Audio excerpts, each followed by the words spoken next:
ठीक है, अब बस में जाता है cyber squatting and brand jacking. इसमें आ जाता है anti cyber squatting and consumer protection act आ जाता है। उसमें सारे रूल्स आ जाते हैं कि कौन कौन सी चीजें जो है कंज्यूमर को प्रोटेक्ट कर रही हैं, किस लॉ के तहत वो रूल्स रेगुलेशन फॉलो करके सू कर सकता है अपनी, जो उनके साथ अगर कोई ऐसी बैड एक्टिविटी हो रही है तो उसको किस तरीके से कंट्रोल में कर सकता है। उसके बाद साइबर प्राइवेसी आ जाती है, उसमें टाइपो स्क्रूटिंग में आ जाती है। उसके बाद ये इसके कीवर्ड्स से मेटा टैगिंग आ जाता है, कीवर्डिंग वो यूज करते हैं उसकी फ्रेम अभी आया है। लिंकिंग एंड डीप लिंकिंग आ जाती है और इसमें फ्रेमिंग आ जाती है। Who governs the internet and e-commerce mixed mode environment? Self-regulation through the variety of internet policy and technical bodies coexist with the limited government regulation. ठीक है, अब ये बोल क्या है mix, who govern the internet, internet को govern कौन कर रहा है, तो यहाँ पर ये बोल रहे हैं कि मिक्स बॉडीज है, प्राइवेट लोग हैं या प्राइवेट कंपनीज हैं, प्राइवेट ऑर्गेनाइजेशन हैं जो रूल्स और रेगुलेशन गवर्नमेंट के फॉलो करके उस बॉडीज को चला रही हैं।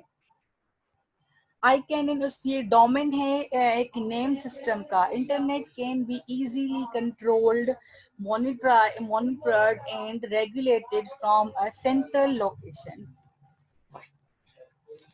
ठीक है, इस तरीके से सर्वर्स उनके होते हैं, सेंट्रल लोकेशन से वो मॉनिटर हो सकते हैं। टैक्सेशन अब आ जाती है। No local nature of internet commerce, complicated governance and, एक मिनट बेटा, एक minute, 1 minute.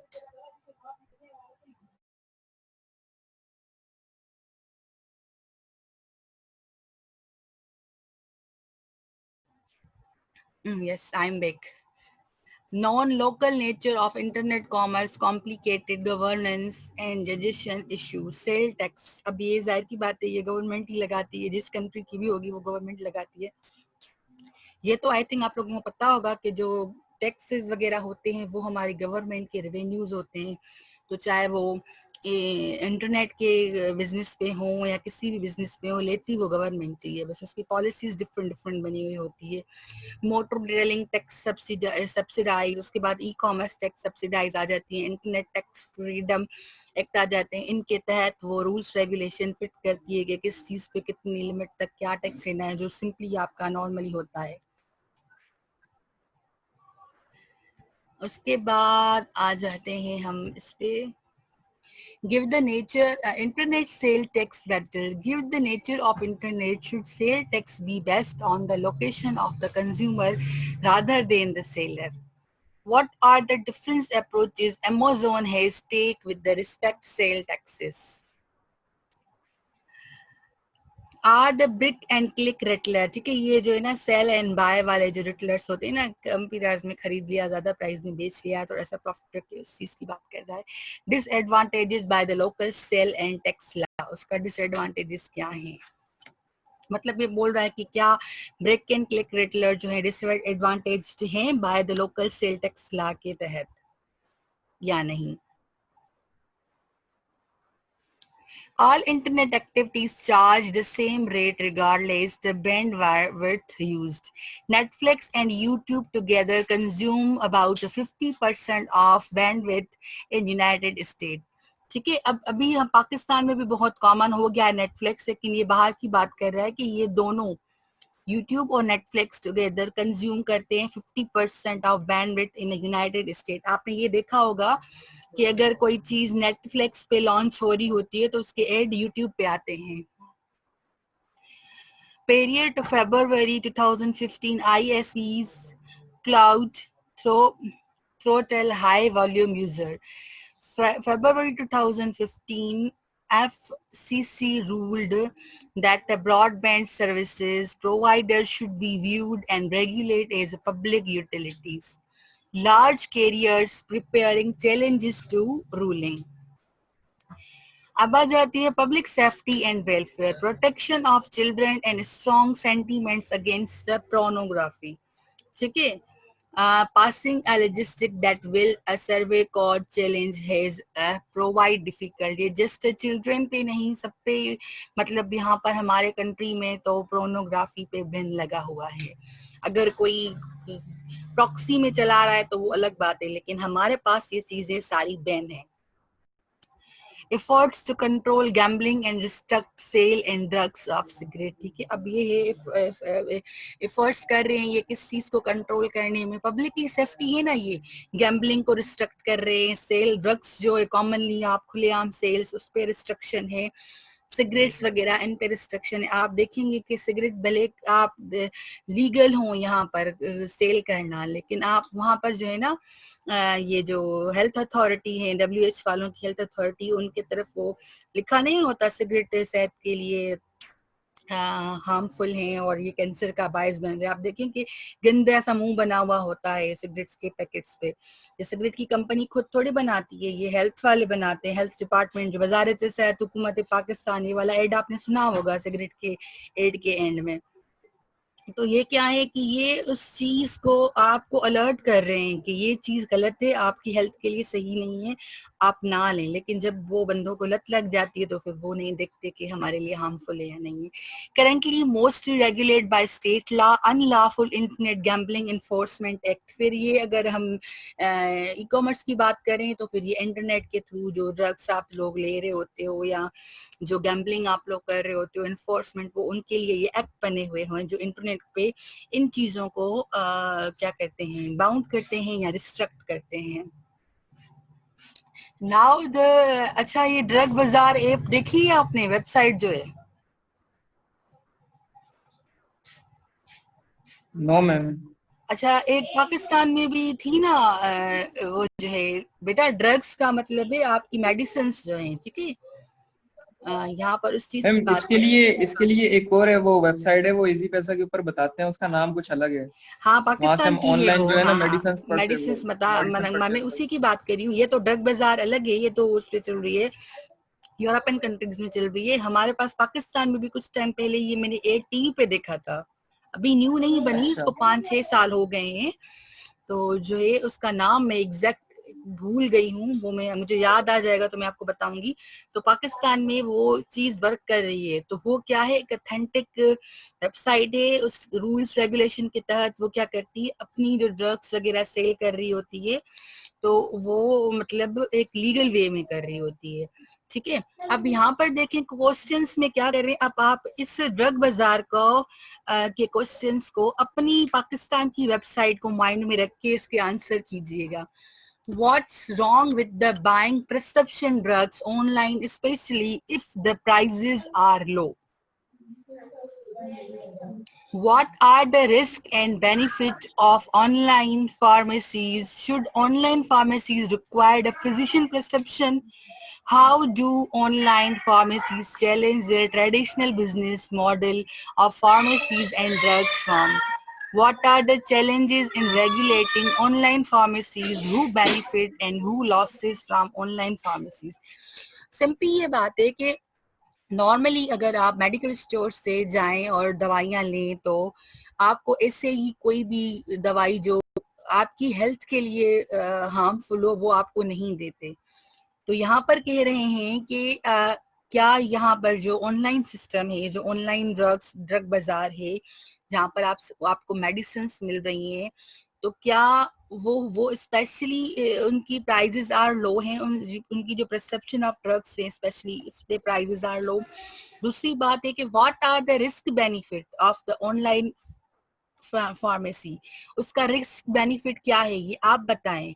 Should online pharmacy require a physician prescription, क्या ऑनलाइन फार्मेसी के लिए भी आपकी फिजिशियंस की जो आपके होते हैं उनकी प्रिस्क्रिप्शन जरूरी है, या ऐसे ही बस आपने उनको बोल दिया और वो आपको दवाई दे देंगी? इसके लिए तो फिर अगर आप नहीं पॉइजन मैम, जरूरी मंगवाओगे, होती है।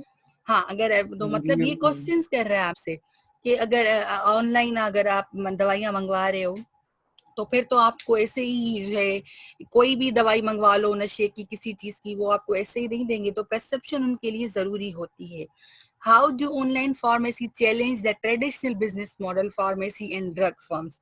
ये जो ये ऑनलाइन फार्मेसी चैलेंज है, ये ट्रेडिशनल बिजनेस मॉडल्स और फार्मेसी एंड ड्रग फर्म्स के लिए किस तरीके से चैलेंज बन रही है, वो ये कॉम्पिटिटर किस तरीके से होगी, इसका आप मुझे जवाब दे सकते हो? यस। बताएं। मैम फर्स्ट ऑफ ऑल जो क्वेश्चन है इनका कि what are the wrong with buying prescription drug online, अगर प्राइसेस जो उनकी लोअर है मेडिसिन की, तो वो जो ऑनलाइन वेबसाइट्स हैं वो अपनी कमीशंस भी तो रखती हैं उसमें। हाँ। और सेकंड जो कह रहा है कि what are the risk and beneficials of online paramedics, तो रिस्क तो इसमें ये होता है कि सबसे पहले वो जो अकॉर्डिंग टू डॉक्टर अगर उनकी प्रिस्क्रिप्शंस हैं तो उसके मुताबिक हमें मेडिसिन लेनी पड़ती है। नहीं, रिस्क ये भी हो सकता है ना कि आपके पास प्रिस्क्रिप्शन नहीं है और आप इससे ही दवाई ले रहे हो, तो ये आपके लिए रिस्क होगा ना। Yes ma'am. ये आपके लिए, ये आपकी तरफ से रिस्क होगा, क्योंकि अगर आप फिजिकली जाके मेडिकल स्टोर से दवाइयां ले रहे हो तो आप क्या करते हो, डॉक्टर की जो प्रिस्क्रिप्शन रिसिप्ट होती है आप वो जाके दिखाते हो, जो डॉक्टर आपको प्रिस्क्रिप्शन देता है कि भाई ये दवाइयां आप इस बीमारी के लिए लो, वो मेडिकल स्टोर वाले को दिखाते हो, आपको वही दवाइयां ला के देता है। लेकिन अगर ऑनलाइन नहीं मैम ऐसे थोड़ी होता है, और मैम हम ऐसे डायरेक्टली जाके ले लेते हैं।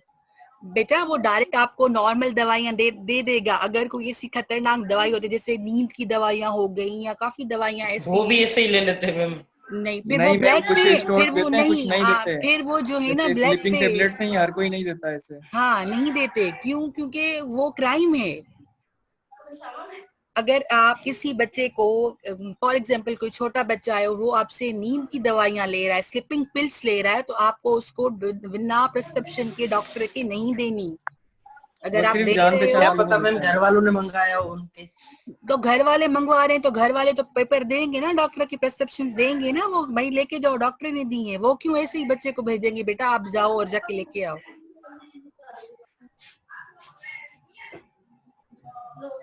मेरे कहने का मतलब है कि ये चीज इनलीगल है। अगर आपको कोई भी ऐसी दवाइयां डॉक्टर स्टोर वाला या ऑनलाइन स्टोर वाले दे रहे थे तो ये रिस्क है हर चीज के। मैं ऑनलाइन की नहीं बात कर रहा, मैं फिजिकली किसी के पास जाके देता, क्योंकि यहाँ पर तो स्टोर पे वो लाजमी नहीं है कि तुम देख के आओ।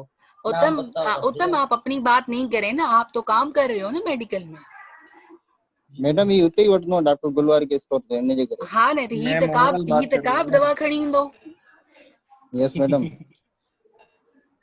हाँ ने उत्तम ये कंदो न तव्हांखे त का बि दवा इजीली मिली वेंदी, बिकॉज़ मैडम बे पासे मिले ही कोन थी, बिकॉज़ तव्हां उतां जा अंदर जा माण्हू आहियो। मैम असां ॿाहिरां खां हिते कंदा आहियूं। मैडम असांखे थियल मैडम मुंहिंजो भाउ वठणियो आराम जी गोरियूं, त मैडम उनखे पतो जेको 10 गोरियुनि जो हूंदो मैडम 4000 जो ॿुधाए छॾियो। हाँ तो वो ब्लैक ते सेल थो करे न। मैं वो सागी ऐसा 5 रुपए देणी कोने मैडम इन जे करे। हाँ न उनखे देणी कोने स्टोर अगर वाले वो खे। ॾींदो न त हू हुन क्राइम आहे। जेसी ताईं डॉक्टर जी प्रिस्क्रिप्शन तव्हां वटि न हूंदियूं तव्हां न ॾींदव।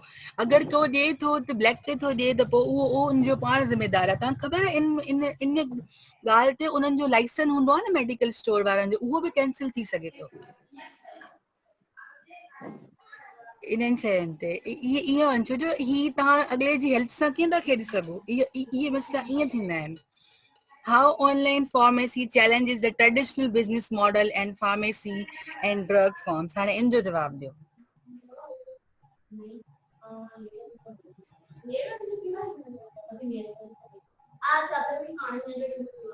चुप छो थी विया, आंसर क्यों? मैम ऑनलाइन पैरामेडिक्स किस तरह चैलेंज करती है हमारी ट्रेडिशनल बिजनेस मॉडल को, जो फॉर एग्जांपल मार्केट के अंदर जो हमारी मेडिकल स्टोर्स मौजूद हैं उनको।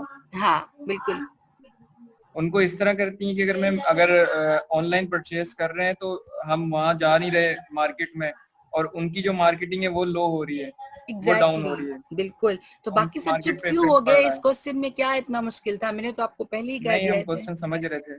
ठीक है बेटा, नहीं मैं सिर्फ आपकी बात नहीं कर रही ना बेटा, बाकी भी तो क्लास में स्टूडेंट है ना। And then what are the challenges in regulating online pharmacy? अब क्या challenges face करने पड़ते हैं एक ऑनलाइन फार्मेसी को रेगुलेट करने में? मैम उन्हें अपनी जो मेडिसिन हैं वो अपडेट रखनी पड़ती हैं, क्योंकि इनके जो है हर कंपनी नई उसी फॉर्मूले से नई मेडिसिन के नाम से, और कस्टमर डिमांड, जाहिर की बात है डिमांड के तहत भी उनको वो चीजें अपने पास स्टोर करनी पड़ती हैं। यस, मेडिकल रेप्स आते हैं तो वो नई मेडिसिन दिखाते हैं, तो डॉक्टर्स की जो प्रिस्क्रिप्शंस होती हैं वो चेंज हो जाती हैं बिल्कुल टाइमली। तो ये भी क्योंकि एक चैलेंज है मार्केटिंग इसमें। जो सैंपल्स आते हैं होते हैं, जो कंपनीज जो होती हैं वो डॉक्टर्स को ही फिजिशियंस को ही बेचती हैं, डॉक्टर्स को ही बेचती हैं, ताकि वो जो है ना प्रेफर करेंगे तभी तो पेशेंट लेंगे, क्योंकि हम लोग अपनी मर्जी से तो दवाइयां नहीं लेते ना। Who benefit yes and who lost from the online pharmacy? Ma'am benefits तो इसमें कस्टमर को ही है कि उनको जो है इजीली कोई मेडिसिन मिल जाती है, और बेनिफिट उनको भी है, सेल करने वालों को भी है, सेलर को हाँ, भी है, उनकी लेकिन सेल इंक्रीज समटाइम उनको, होगी अगर वो अच्छी उसमें देगा तो। लेकिन उनको लॉस इस वजह से होता है, फिर फॉर एग्जाम्पल उन्होंने बल्क क्वांटिटी में लिया हुआ है, ज्यादा क्वांटिटी में लिया हुआ है, लेकिन अगर उनकी जो है डॉक्टर्स की प्रिस्क्रिप्शन चेंज हो जाती है, या मेडिकल जो उनकी पड़ी होती है मेडिसिन वो वही एक्सपायर हो डिमांड और जाती सप्लाई वाला रूल यहाँ पे आ जाता है है। कि अगर आपके पास सप्लाई बहुत ज्यादा है और स्टॉक है और डिमांड नहीं है, तो वो आपकी सप्लाई किस काम की नहीं है। तो फिर उनको लॉस होगा, सेलर को जी, लॉस होगा। बिल्कुल बिल्कुल। अब आ जाते हैं नेक्स्ट क्लास के लिए। नेक्स्ट क्लास पे आपका जो लास्ट क्लास है उसमें जो मेरे सिलेबस में मैंने चीजें रखी थी वो थी केस स्टडीज, ठीक है। तो ई कॉमर्स से रिलेटेड ही मेरे पास 2 केस स्टडीज हैं। वो अगर आप खुद डाउनलोड कर लें इंटरनेट से तो भी सही बात है, लेकिन अगर आपसे नहीं हो रही डाउनलोड तो फिर मुझे रात तक बताइएगा ताकि मैं आप लोगों को मेल कर दूं। उसमें अमेज़न का है केस स्टडी फुल, क्योंकि अमेज़न का मैंने आपको असाइनमेंट भी दी थी, आपके बहुत सारे कॉन्सेप्ट इन यस सर, चीजों में क्लियर हो गए होंगे। यस लेकिन जब आप इसकी केस स्टडी पढ़ोगे, इसमें क्या प्रॉब्लम्स थे, उसने कैसे उस प्रॉब्लम को रिकवर किया, तो आप ज्यादा अच्छे तरीके से मुझसे नेक्स्ट क्लास में डिस्कस कर सकोगे। सो 2 केस स्टडीज ओके। हैं, वो मैं आपको मेल कर दूंगी। एक तो अमेज़न की डाउनलोड है। करके मैम सेंड कर दें। एक्चुअली क्या है कि मेरे पास बुक है, उस बुक में है, अब वो बुक पीडीएफ में है तो वहां से मैं कॉपी करने की कोशिश कर रही हूँ। नहीं तो मैं ऐसा करूंगी कि बुक भेज दूंगी, फिर आप उसके स्क्रीनशॉट ले लीजिएगा। हाँ ये ठीक है मैम। वो मैं आपको सॉफ्ट में सेंड कर दूंगी, उसका चैप्टर बता दूंगी। जी जी मैम। तो इस तरीके से, क्योंकि वो पूरी बुक है ना, तो पीडीएफ में मुझसे वो अलग से कॉपी पेस्ट नहीं, वो मर्ज नहीं हो रहा, उसमें से स्प्लिट नहीं हो रहा। ठीक है मैम। ठीक है बेटा, तो मैं कोई ऐसा कर दूंगी कि मैं